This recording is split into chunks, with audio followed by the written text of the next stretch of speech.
আরামবাগের আরান্ডি ১ ও ২ নম্বর অঞ্চলে তৃণমূলের অত্যাচারে ঘরছাড়াদের ঘরে ফেরার ব্যবস্থা করলেন আরামবাগ, গোঘাট ও খানাকুলের বিধায়ক।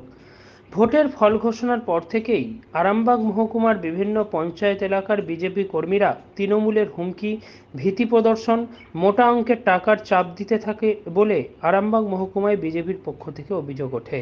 বিধায়ক মধুসূদন বাগ জানান, ঘরছাড়া হওয়ার পাশাপাশি অনেকের দোকান বন্ধ করে দেওয়া, ফোনে খুনের হুমকি দেওয়া, লক্ষ লক্ষ টাকা তোলা চাওয়া হচ্ছে। তিনি এবং গোঘাটের বিধায়ক বিশ্বনাথ কারক, খানাকুলের বিধায়ক সুশান্ত ঘোষ আতঙ্কিত বিজেপির কার্যকর্তাদের পরিবারগুলির সাথে সাক্ষাৎ করেন ও ঘরছাড়াদের দ্রুত বাড়ি ফেরানোর ব্যবস্থা গ্রহণ করেন। তৃণমূলের দাবি মতো অর্থ যাতে না দিতে হয় তার ব্যবস্থা গ্রহণ করেন বলে জানা গেছে। আরামবাগ টাইমসের রিপোর্ট।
জিততে মারা যাই জিতুক ওরা শুধু বলছে শুধু বলে মারবো ধরবো খেতে ফেলবো তাছাড়া কেউ দিয়ে দেবো দিয়ে দেবো একটা ছেলে ভয়াতে ঘর ঢুকতে পারে না সে বাইরে শ্বশুর ঘরে মাথা সে মাথা করছে আমারই দেওয়ার বাসরের ছেলে এই কোথায় সুবিধ সুবিধা দেওয়া এখানে চলে গেল। আচ্ছা ওর কাছে ঘর ঢুকিয়ে দেবো কবে ঘর ঢুকবে বলো তাকে সেই দিনই ঘর ঢুকিয়ে দেবো। কালকে এনে দিন আমি তো বলো ভালো আছি, তোমরা কেমন আছো? কি অবস্থা অসুবিধা হচ্ছে বলো? অসুবিধা হয়নি তো? আর অসুবিধা হলে ফোন করবো। কিছু বলে না? আচ্ছা আমাকে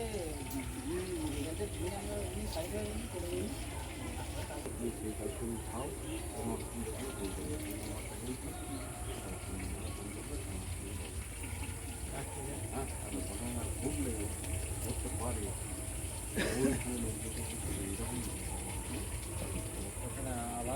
আভাস পেলে হ্যাঁ লোকদের সঠিক খবরটা আমি জানি আরাকুলি কার বাড়ি বলছি একটা ক্লাব ঠাকুরের মাথায় ছাদ আমাদের যে শ্মশান সমস্যা নেই শ্মশানে একটা চুলি দিয়ে দিও ক্লাবের নাম দেবেন ভালোভাবে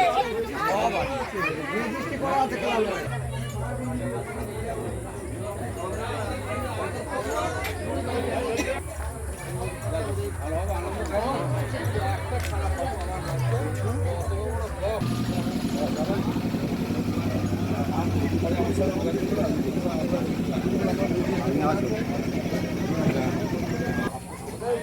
বুঝে না আমার ছেলে কোথাও পাবে বলছে এই দোকানটা খোলার জন্য নাকি আমার ছেলে না ভাই আমি তাহলে কি করবো আপনি এইখানে এলো একজনের কাছ থেকে 2.5 লক্ষ টাকা চেয়েছে, 2.5 লাখ টাকা আরেকজনের কাছ থেকে 1.5 লাখ বাচ্চুর কাছে 2.5 লাখ আর ধনীর কাছে 1.5 লাখ। ওই দেখ আমরা কোন দোকানটা বন্ধ আছে? এইটা আমার বউ বাপের বাবার কাছে আমার দোকানই খুলতে দেয় না কবে একদম দোকান খুলতে দেয় না যেতে পারবো না তাহলে সেটা আমার বাবার দোকান খোলা আমার ফোন সবাই আমাকে দোকান খুলতে বলে তোমরা এদিকে বেরিয়ে যাও, তোমরা যেতে হবে। আমরা আছি আমাদের পাশে আছি। ঠিক আছে আমরা আছি বেরিয়ে যাবো ওখানে সন্ধ্যাবেলা কথা হবে। সকালবেলা কথা বলি টেনশন নিতে হবে আপনাদের বৌমা কই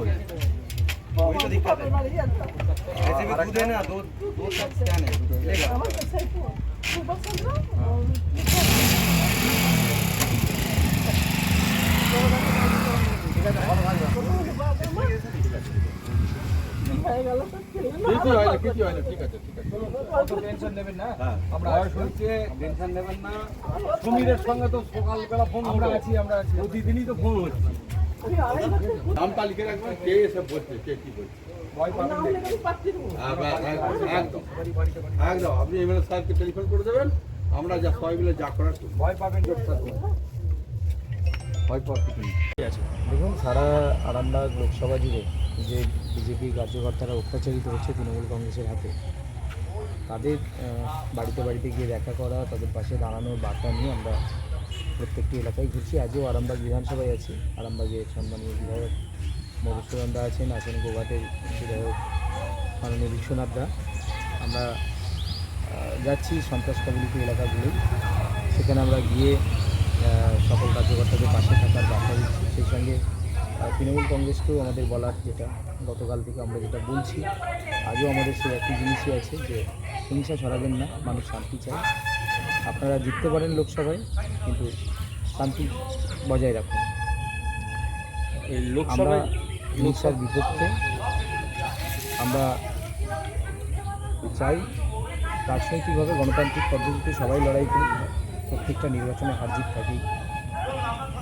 তো যাতে করে কোথাও না সমস্যা হয় সেই দিকটা দেখার জন্য আমরা প্রশাসনকেও বলেছি, প্রশাসন আইন শৃঙ্খলা রক্ষা করবে, তাদের দায় আছে। কোনো ছেলে যেন ফলস কেস না খায় সেটাও আমরা প্রশাসনকে দেখতে পাই। এই দাবি নিয়ে আর সেই সঙ্গে কর্মীদের পাশে থাকা বার্তা নিয়ে আমরা আজকে এসেছি। মূলত আজকে কোন কোন জায়গাগুলো ঘুরবে? আজকে মলয়পুর, আনন্দি 1-2, আর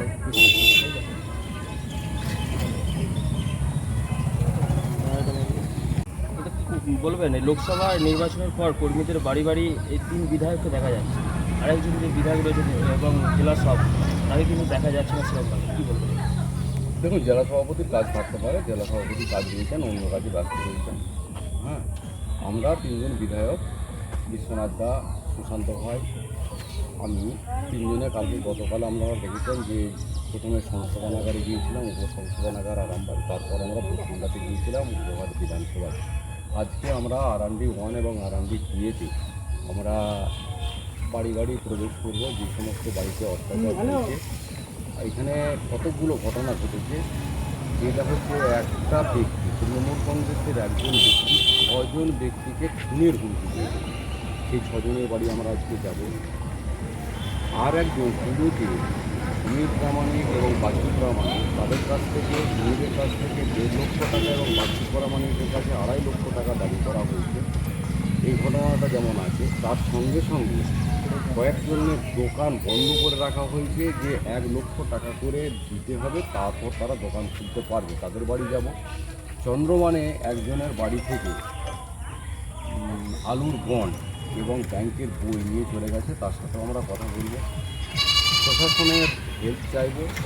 আমরা সন্ত্রাস পীড়িত এলাকায় অত্যাচার যেখানে যেখানে হয়েছে সেই সমস্ত জায়গায় শান্তির বার্তা নিয়ে যাচ্ছি। তৃণমূল কংগ্রেসের জয় হয়েছে, কিন্তু তার সঙ্গে সঙ্গে এলাকায় শান্তি বজায় রাখার দায়িত্ব তাদের উপর আছে। পুলিশ প্রশাসন যেমন ল অ্যান্ড অর্ডার দেখেন, তার সঙ্গে সঙ্গে যারা বিজয়ী তাদের বিনয়ী হওয়া উচিত। বিনয়ী হয়ে এলাকায় শান্তি শৃঙ্খলা বজায় রাখা। মানুষ ভারতীয় জনতা পার্টি করেছে গণতান্ত্রিক অধিকার হিসাবে, যে কোনো দল করতে পারে, যে কোনো মানুষ।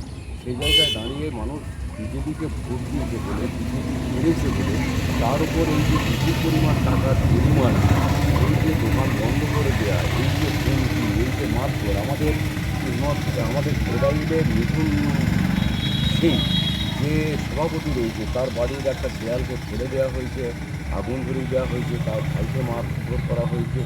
এই যে সমস্ত ঘটনাগুলো, আরও সমস্ত ঘটনা রয়েছে, যে সমস্ত ঘটনাগুলো আমরা চোখে সরজমিনে তদন্ত করবার জন্য এবং তাদের পাশে থেকে যে ভারতীয় জনতা পার্টি দল হিসাবে এবং বিধায়কেরা তাদের সঙ্গে আছে, এই বার্তাটা নিয়ে আমরা এই হুমকি বা এই টাকা পয়সার দাবিগুলো কাদের পক্ষ থেকে করা হচ্ছে? এটা তৃণমূল কংগ্রেসের পক্ষ থেকে করা হচ্ছে।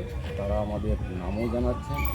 আমরা এগুলো মোকাবিলা কীভাবে করতে হয়, প্রশাসন কীভাবে সাহায্য করে সেটা আমরা দেখে নিচ্ছি। প্রশাসন আশা করি সাহায্য করবে।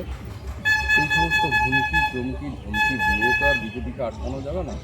বিজেপি যারা 80 সাল থেকে 90 সাল থেকে করছে, তারা ইতিমধ্যে অনেক কেস খেয়েছে, অনেক মার খেয়েছে, অনেক হুমকি সহ্য করেছে, কিন্তু তারা ভারতীয় জনতা পার্টির পতাকাটা ছাড়েনি। তারা ভারতীয় জনতা পার্টিতে ছিল, আসে, থাকবে। তো তাদের মনোবলটা যাতে তোলানিতে না চলে যায়, তাদের মনোবলটা যাতে অটুট থাকে, সেই কারণেই তাদের পাশে থাকবার বার্তা নিয়েই, এলাকায় শান্তি প্রতিষ্ঠিত হোক সেই বার্তা নিয়েই আমরা আজকে বেরিয়েছি। আরামবাগ লোকসভায় তৃণমূলের জয়ী হয়েছে, তারপরে কি এই বিজেপি কর্মীদিকে এই সব হুমকির মুখে সম্মুখীন হতে হচ্ছে? এটা আমি আপনাদের কাছে বলি, আমাদের দুই বিধায়ক আপনাদের কাছে বললেন, আমি আর বেশি কিছু বলছি না। একটা বিষয় যেটা আমরা চাই, এলাকার উন্নয়ন এবং মানুষের শান্তি। আজকে লোকসভা নির্বাচনকে কেন্দ্র করে তৃণমূল কংগ্রেস আজকে জয়ী। যারা জয়ী হয়েছে তাতে উৎসাহ হওয়ারও কিছু নাই। আবার পরাজিত হয়েছে বিজেপি প্রার্থী, তাতে মুজরে পড়ে যাওয়ার মতো কিছু নেই। কারণ আমরা যেটা দেখতে পাচ্ছি, এটা টেকনিক্যালি একটা ভুল। আজকে নির্বাচন প্রচারকে কেন্দ্র করে বা নির্বাচনের যে কাউন্টিংকে কেন্দ্র করে একটা টেকনিক্যালি ভুল আমাদের হয়েছে, সেটা স্বীকার করতেই হয়। আপনি দেখুন, আমি কেন বলছি যে উৎসাহ হওয়ারও কিছু নয় তৃণমূলের, আর বিজেপি কর্মীদের মুজরে পাওয়ারও কথা নয়। কারণ হচ্ছে 6000 সামথিং ভোটে নির্বাচিত হয়েছে। আর এদিকে দেখুন, আমি দায়িত্ব নিয়ে বলছি যে টেকনিক্যালি ভুলটা এখানেই যে দুটো নির্দল প্রার্থী দেয়া আছে বিজেপি। একটা হচ্ছে রঘু মালিক আর একটা হচ্ছে ভাস্কর মালিক। এই দুটো, এরাই দুজনে 19,000-এর বেশি ভোট টেনে নিয়েছে। এইটা টেকনিক্যালি ভুলের জন্যে আজকে পরাজিত হয়েছে বিজেপি পার্টি। কিন্তু বিজেপিকে মানুষ ভোট দিয়েছে, বিজেপিকে মানুষ প্রচুর ভোট দিয়েছে, মানুষের আস্থা রেখে ভোট দিয়েছে। এটা আমি বলবো স্বীকার করতেই হয়, আমাদের টেকনিক্যালি ভুলের জন্য এটা হয়েছে। সেই জন্যই আমি বলছি যে তৃণমূলে উৎসাহ হওয়ার কিছু ব্যাপার নাই, উৎসাহিত হয়ে মানুষকে আক্রমণ করার কিছু নেই, আর বিজেপি যারা করে তাদের মুজরে করারও কিছু নেই। সেই জন্যই আমরা বেরিয়েছি, কাল থেকে বেরিয়েছি, আমরা বেরোবো। এটা আমরা বেরোবো। যারা অন্যায় করছে তৃণমূলকে, আমি সবাইকে বলবো না তৃণমূলের লোকেরা সবাই খারাপ, আমি একথা বলবো না। তৃণমূলকে সামনে রেখে এক শ্রেণীর যারা যারা তলাবাজি করে, তারাই এইগুলো করছে। কিছু তলাবাজি করার জন্য আক্রমণ করছে বিভিন্ন জায়গায়। কালকেও আমরা গোহাটে গেছি, গোহাটে গিয়ে আমরা ভোটকুন্ডু গ্রামে গেছি। ভোটকুন্ডু গ্রামে সর্বস্তরের মানুষ ভালো বসবাস করে, তৃণমূল করে, বিজেপি করে, সিপিএম করে, তারা সবাই একসঙ্গে বলছে আমাদেরকে যে আমরা এটা চাইনি। এটা এক শ্রেণীর মানুষ তলাবাজি করার জন্য চমকানো, পরবর্তীকালে তাদেরকে গিয়ে বলছে যে টাকা দাও। এই হচ্ছে বিষয়টা। সেই জন্যই আমাদের কন্টিনিউ আমরা বিধায়করা আমরা এটা বেরোবো। আর একজন বিধায়ক আছে, তাকে নিয়েও আমরা বেরোবো। আমরা কথা হয়েছে, আমরা বলেছি। আমি ব্যক্তিগতভাবে আমি টেলিফোন করেছি আমাদের জেলা সভাপতি এবং ত্রিপুরার বিধায়ক, এবং পরিসীমার বাইরে দুবার আমি ফোন করেছি, তার জন্য আমি আর করিনি। পরবর্তীকালে সুশান্তবাবু তার আগের দিনে ফোন করেছেন ইয়নবাবুকে এইসব আমাদের এই কাজকর্ম মানে করার জন্যে। তা চেষ্টা হচ্ছে। আমাদের কাছে অনেকে প্রচার করছে যে আমাদের কোনো গোষ্ঠী আছে, কি গোষ্ঠী ইত্যাদি, আমাদের কিচ্ছু না। মানুষ তারা নির্যাতিত হচ্ছে, তার পাশে থাকার জন্যই এই বার্তা দেওয়ার জন্যই আমরা বেরিয়েছি। এইটা হচ্ছে বিষয়।